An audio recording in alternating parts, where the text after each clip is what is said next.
So everyone note down. So सबसे पहला चीज हम रिलेशंस में स्टार्ट करते हैं कि ऑर्डर पेयर क्या होता है, ठीक है। सबसे पहला point, what is the meaning of order pair?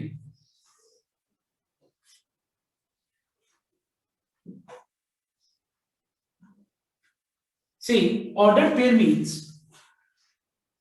two components represented in coordinate form, that is x comma y, which graphically represents a point. इसको बोलते हैं हम लोग ऑर्डर्ड पेयर।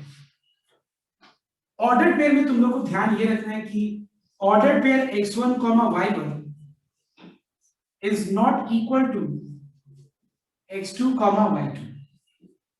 ठीक है, मतलब for example you all know that suppose you have 2, 3 and you have 3, 2. Clearly ये दोनों ऑर्डर्ड पेयर क्या है, ये अलग अलग पॉइंट्स को रिप्रेजेंट कर रहे हैं। सो क्लियरली ये दोनों ऑर्डर्ड पेयर्स अलग अलग है, ये दोनों सेम नहीं है। Second, if two ordered pairs are equal, under what condition these two ordered pairs are equal? Tell me, under what condition two ordered pairs are equal? जब दो ऑर्डर्ड पेयर्स इक्वल होता है तो लेफ्ट साइड का x coordinate right का x coordinate के बराबर होता है और लेफ्ट का y कोऑर्डिनेट राइट का y कोऑर्डिनेट के इक्वल होता है। इसके ऊपर सम्स काफी तुम लोग क्लास 11 में देखा होगा कि suppose 2x, 3y is equal to 4, 12. What is the value of x and y? So यहाँ पे अगर हम दो ऑर्डर्ड पेयर्स को कंपेयर करें, so by comparing मतलब ये दो ऑर्डर्ड पेयर्स इक्वल किस कंडीशन में होते हैं बताओ तो? जब इसका x कोऑर्डिनेट राइट का x कोऑर्डिनेट के इक्वल हो एंड लेफ्ट का y कोऑर्डिनेट राइट का y कोऑर्डिनेट के इक्वल हो। So as a result, the value of x is 2 and the value of y is how much? 4. तो हम लोग को यहाँ पे x और y का वैल्यू मिल गया। तो ये हम पहले एकदम स्टार्ट कर रहे हैं बेसिक कांसेप्ट से। देखो मेरा यही होता है ऑब्जेक्टिव हर कोई भी चैप्टर में, मैं ये सोच के नहीं कराता हूँ कि have you done in class 11 so let's begin from after that. I always start from the basics. So like ये सारा चीज क्लास 11 में किया हुआ है बट फिर भी मैं यहाँ से स्टार्ट कर रहा हूँ so that you will not find any problem to connect the concept of class 11. अगर तुम नहीं किया तो भी सही है, किया है तो एक बार रिवाइज हो जाएगा। तो फटाफट एक बार जो मैंने ऑर्डर पेयर्स लिखवाया बोर्ड पे एक बार फटाफट एक कॉपी कर सकते हैं। ओके, हरिए।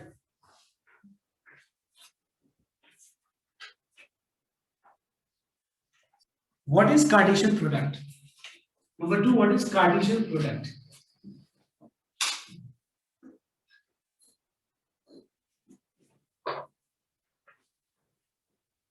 जैसे मान लो एक सेट है A, whose elements are 1, -1, let's say, and you have another set B, whose elements are 0, 1 and 2. If I ask you what is A cross B, listen here everyone, A is a set, B is a set. Make sure जब हम A cross B निकाल रहे हैं, जब हम दो हम sets का क्रॉस कार्टेशियन प्रोडक्ट निकाल रहे हैं, सॉरी कार्टेशियन प्रोडक्ट, तो मेक श्योर दैट दोनों सेट्स क्या होना चाहिए बताओ तो? नन एम्प्टी सेट होना चाहिए। क्या होना चाहिए बताओ तो? Non empty set. तभी जाके A क्रॉस B के अंदर क्या आएगा एलिमेंट? कुछ एलिमेंट आएगा। अदरवाइज कोई भी अगर एक एम्प्टी सेट हुआ, समझते हो ना एम्प्टी सेट का मतलब क्या होता है? इसके अंदर कोई भी एलिमेंट्स ना हो तो फिर A क्रॉस B के अंदर कुछ नहीं है। सो पहला definition, A and B are non-empty sets. Then what is A cross B?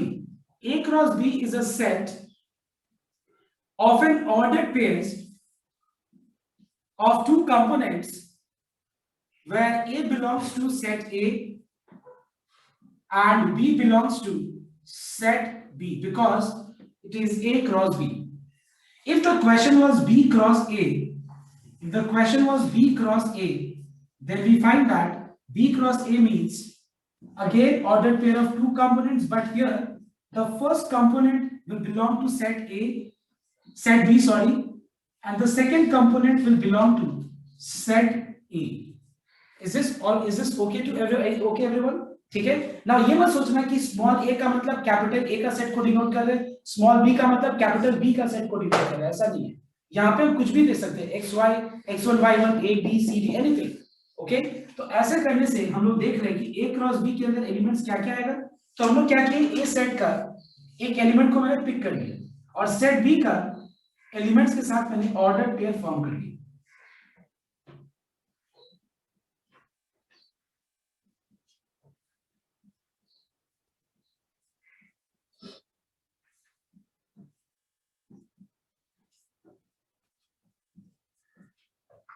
So we are finding that we have altogether how many elements? So what is the total number of elements present in A cross B? You are finding that we have 1, 2, 3, 4, 5, 6 elements. And you are finding that ये जो 6 elements है क्या कर रहे हैं हम लोग देख रहे हैं कि सेट A का अगर एलिमेंट्स अगर मान लो 2 है और सेट B के अंदर टोटल एलिमेंट्स 3 है, तो फिर A क्रॉस B के अंदर टोटल एलिमेंट 6 जो है किसके बराबर है, n of A into n of B के बराबर। चेक करें, ठीक है। सिमिलरली B क्रॉस A के अंदर एलिमेंट्स क्या क्या होगा, it will be 0, 1, 0, -1, 1, 1, 1, -1,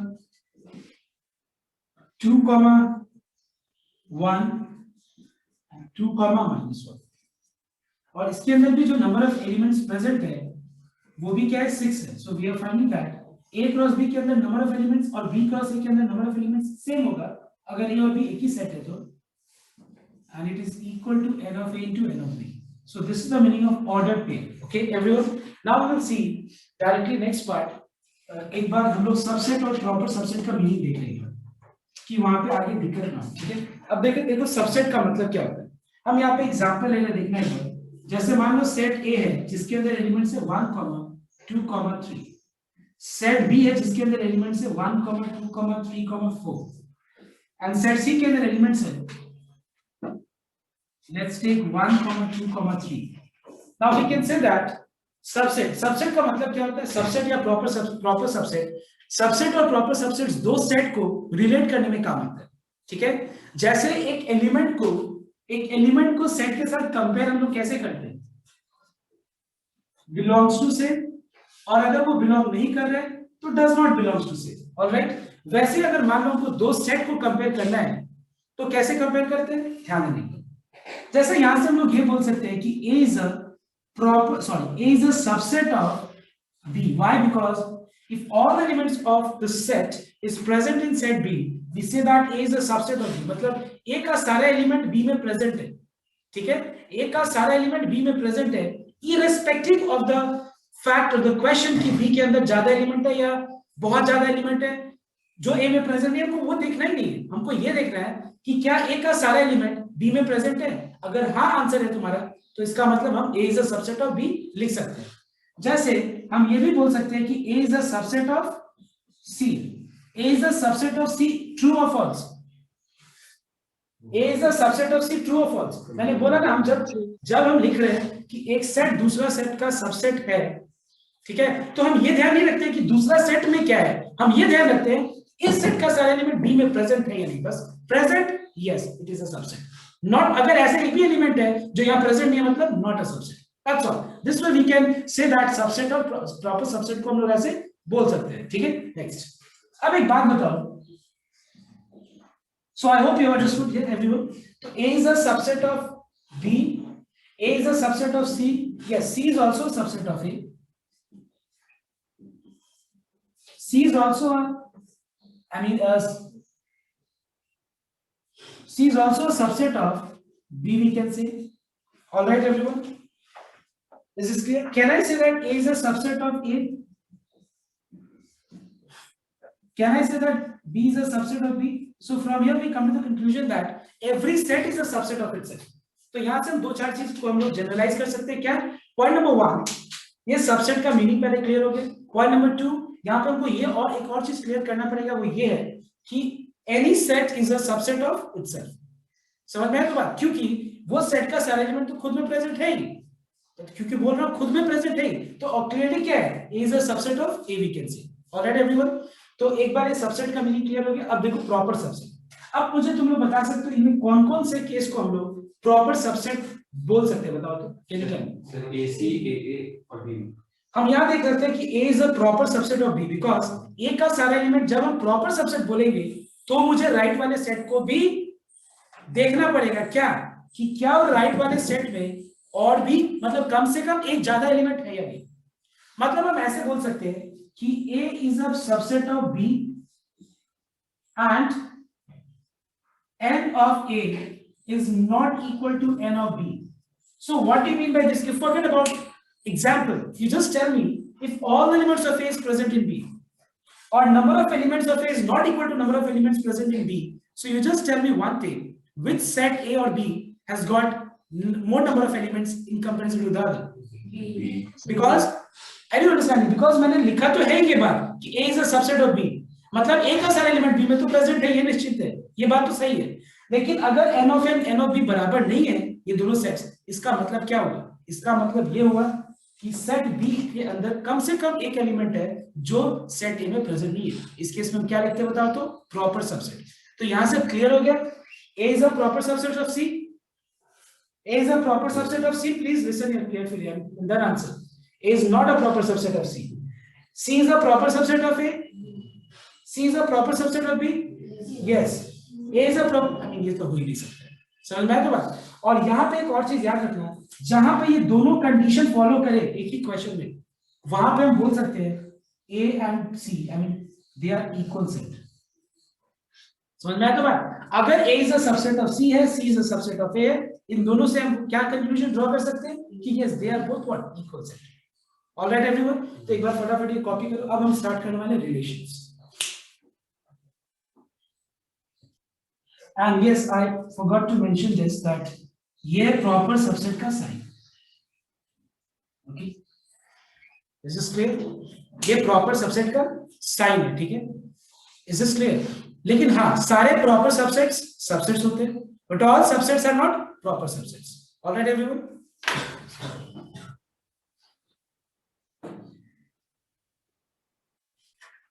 next, so what is a relation now? Now we are starting the topic जो आज हम लोग करने वाले, that is relations. But ये relations क्या होते हैं? Listen, relation is a set of a set. Whenever we say set, we use this bracket, okay, to represent elements of that set. Clear or not? So it is a set of an ordered pair. Clear or not? Of two components satisfying a particular condition A related to B.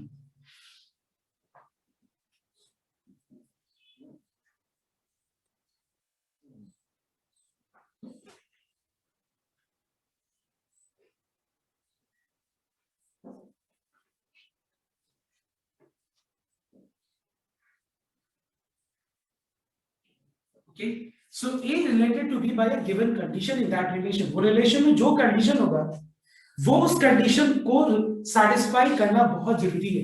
जैसे हम relation R बोल रहे हैं, तो वो relation R क्या है? Relation R is a set of an ordered pair where the ordered pairs का हम जो association है वो एक particular condition को satisfy करके हम लोग वो लिखते हैं। मतलब वो जो ordered pair का जो components है, it has to satisfy a particular condition.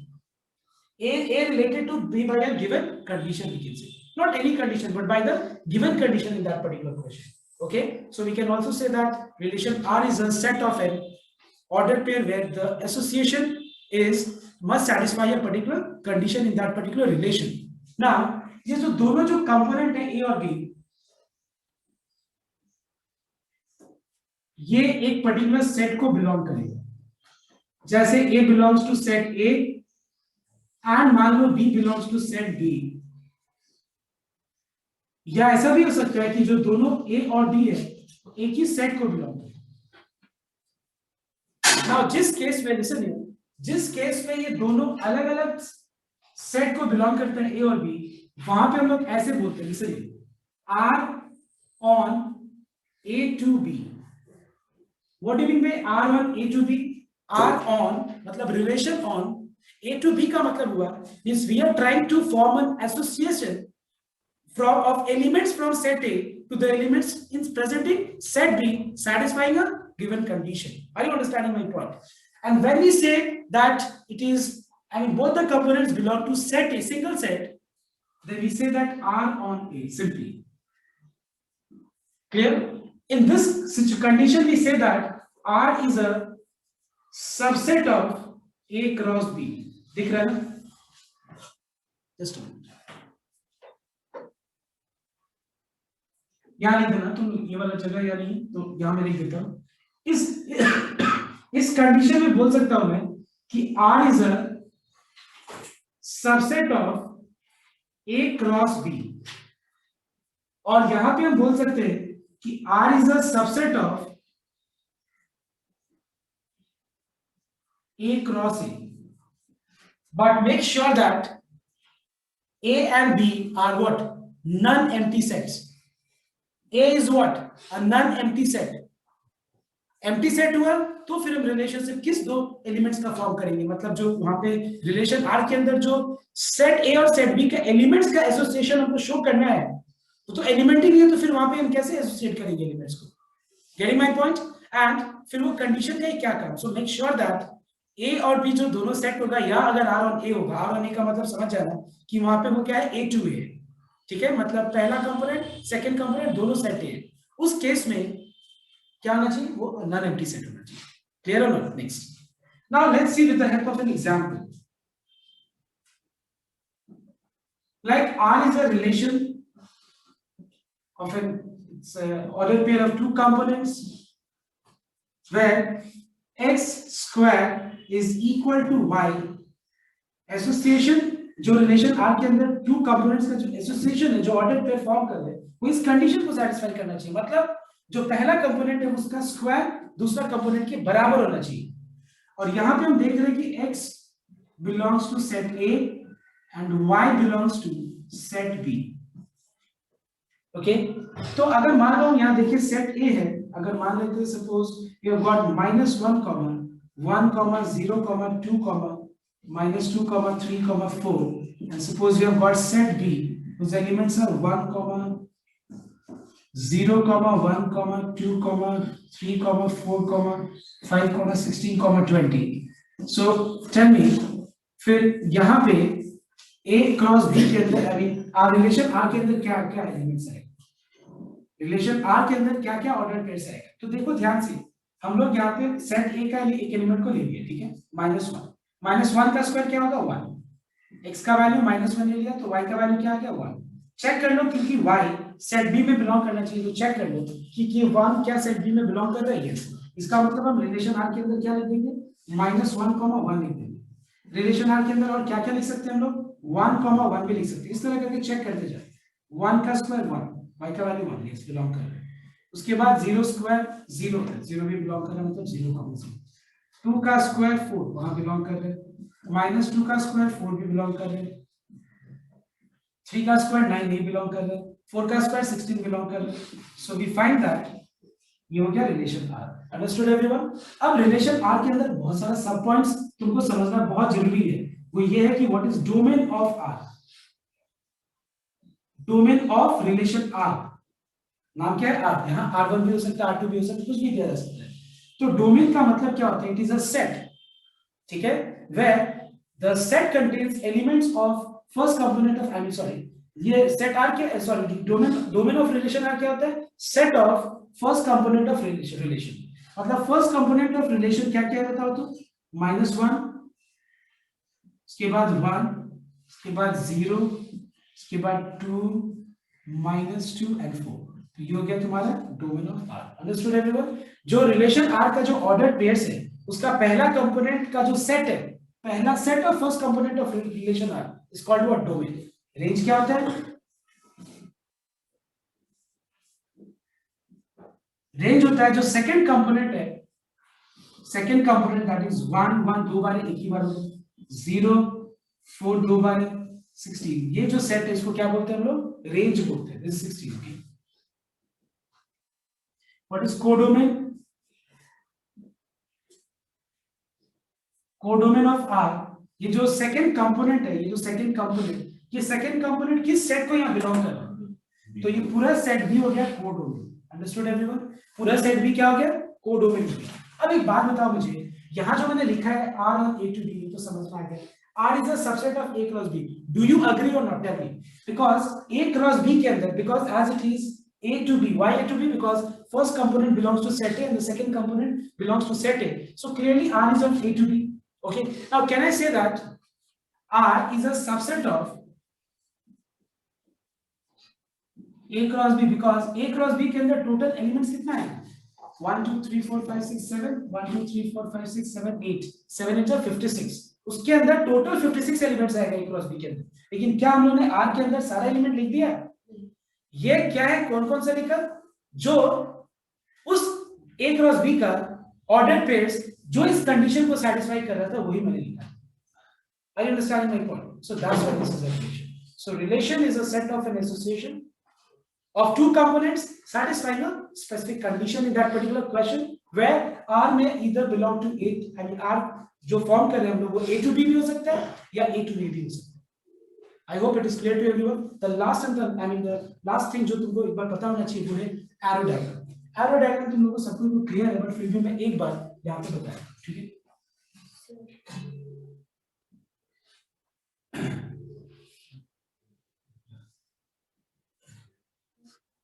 Set ए के अंदर पहले सारा हम लोग एलिमेंट्स लिख देंगे यहाँ पे. तो -1 1 0 2 -2 -3 4 लिख दिया. सेट बी के अंदर एलिमेंट्स 0 1 2 3 4 5 16 और 20 लिख दिया. अब यहाँ पे देखिए कौन कौन से दो कंपोनेंट रिलेटेड है. तो -1 1 1 0 0 2 4 -2 4 and 4 16. Is this clear to everyone now? Now we can move on to the next type and that is sum. I mean we will see. I mean ये सारे चीज को ध्यान रखते हुए हम लोग देखेंगे कुछ रिलेशन में कुछ स्पेसिफिक कंडीशन को सेटिस्फाई करने से उसका कुछ नाम होता है, जैसे कि identity relation. I mean particular type of relations we can say. There are particular type of relations like identity relation, universal relation, then you have got void relation. तो बहुत कुछ होता है वो हम लोग एक बार अभी देख लेते हैं. ठीक है. उसके बाद हम लोग स्टार्ट करेंगे जो तुम्हारे क्वेश्चन एग्जाम में जो आता है उस पर हम लोग करेंगे, दैट इज इक्विवेलेंस रिलेशन, जो कि आज का मेन ऑब्जेक्टिव है टॉपिक ये पर्टिकुलर चैप्टर. तो पहले सबको ये कॉपी करो और कॉपी करने के बाद अगर तुमको कुछ भी डाउट है तो पहले अपना डाउट्स यहाँ तक का जो गुडवर्क है उसको इसमें क्लैरिफाई करें. Okay. So just a minute. Now we will start types of relations. Okay.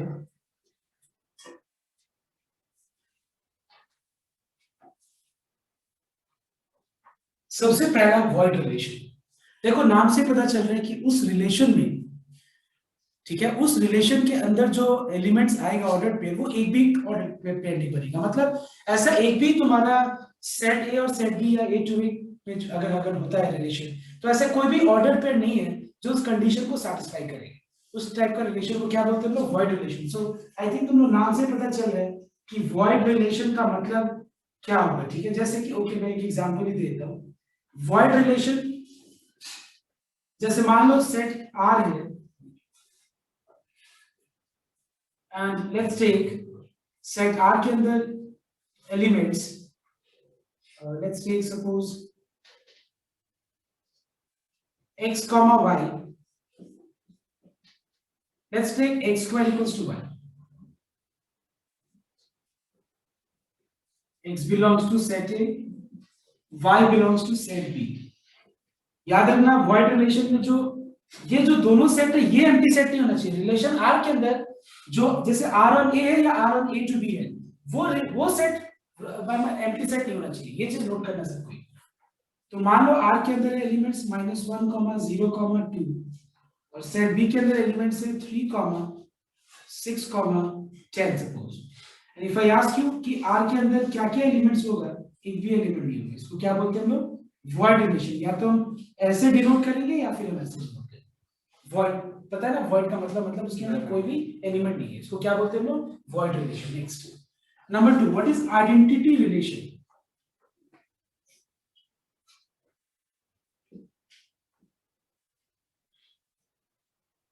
देखो आइडेंटिटी रिलेशन से पहले तुम लोग को जानना पड़ेगा कि what is binary relation.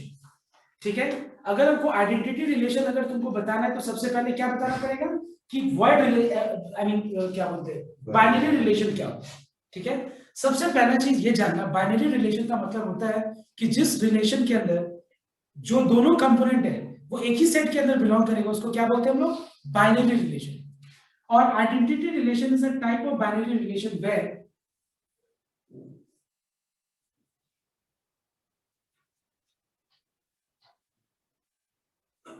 let's take suppose for a while let's take a condition कि मान लो सपोज सेट R के अंदर 1,1 है, 2,2 है, 3,3 है, ठीक है। और मान लो R on A है और सेट A है 1,2,3। तो आइडेंटिटी रिलेशन का मतलब क्या होता है सर, एक बार इस चीज को ध्यान से समझिएगा। सपोज मान लो R on A है, R on A का मतलब क्लियर है? तो R on A का मतलब एक R is a subset of A cross A। इस केस में क्या होगा, देखो आइडेंटिटी रिलेशन में क्या होता है कि जो सेट A है, सेट A के अंदर कितने एलिमेंट्स है बताओ तो अगर 1 है तो 1 का 1,1 अगर R में बिलोंग कर रहे हैं, 2 है तो 2 का 2,2 अगर R में बिलोंग कर रहे हैं, 3 है तो 3 का 3,2 अगर R में बिलोंग कर रहे हैं, इस टाइप का रिलेशन को क्या बोलते हैं लोग? Identity relation. I hope you are understanding. मतलब for every element in set A, if its identity मतलब 1 है तो 1,1, 2 है तो 2,2 belongs to relation R, then this kind of relation is called what? Identity relation. I hope you are getting everyone. तो ये हो गया identity relation. Next number 3, universal relation. अच्छा एक और चीज है सर, वॉइड रिलेशन को हम लोग एम्प्टी रिलेशन भी बोल सकते हैं, मतलब ये नल रिलेशन। मतलब वॉइड रिलेशन को हम लोग क्या बोल सकते हैं? एम्प्टी रिलेशन या फिर नल। ये तुम लोगों को ये पढ़ाई हुआ, ये चीज हमको बताना नहीं पड़ेगा, ठीक है। मतलब उसके अंदर एक भी कोई कंपोनेंट ही नहीं होगा, इसीलिए उसको हम लोग एम्प्टी रिलेशन, वॉइड रिलेशन या नल रिलेशन।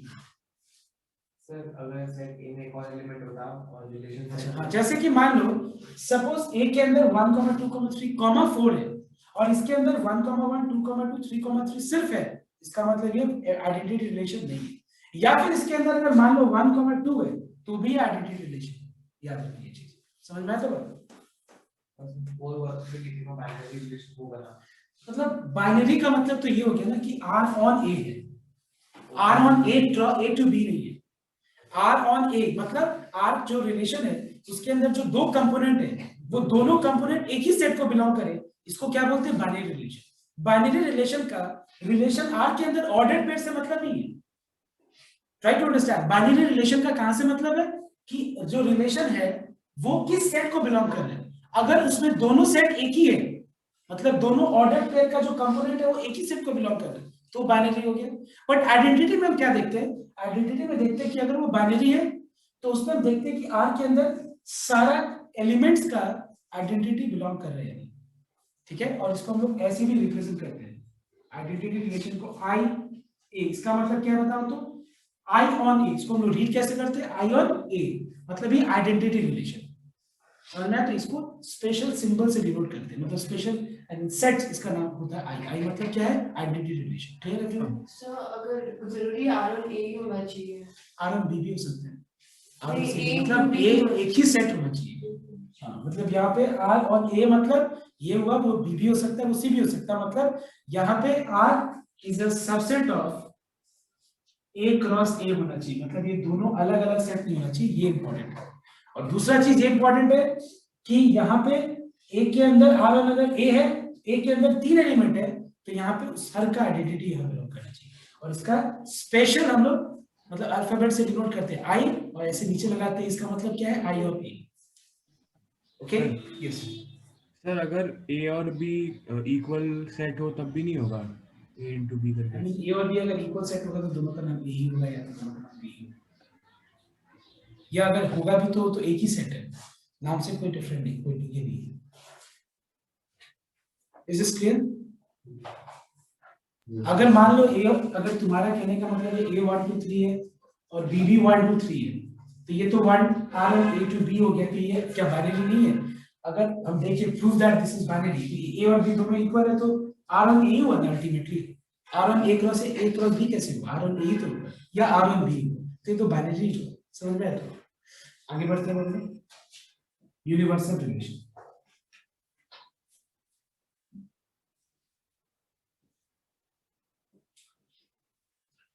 सो पहला बात ये भी R on A होगा एंड मान लो हम लोग सेट A के अंदर एलिमेंट्स अगर 1, 2, 3 है, ठीक है, तो रिलेशन R के अंदर क्या क्या होना चाहिए, लिसन लीजिए। सबसे पहले मुझे ये बता दो R on A, इसका मतलब R is A cross A, do you agree? Now can you tell me A cross A के अंदर क्या क्या एलिमेंट्स आएगा?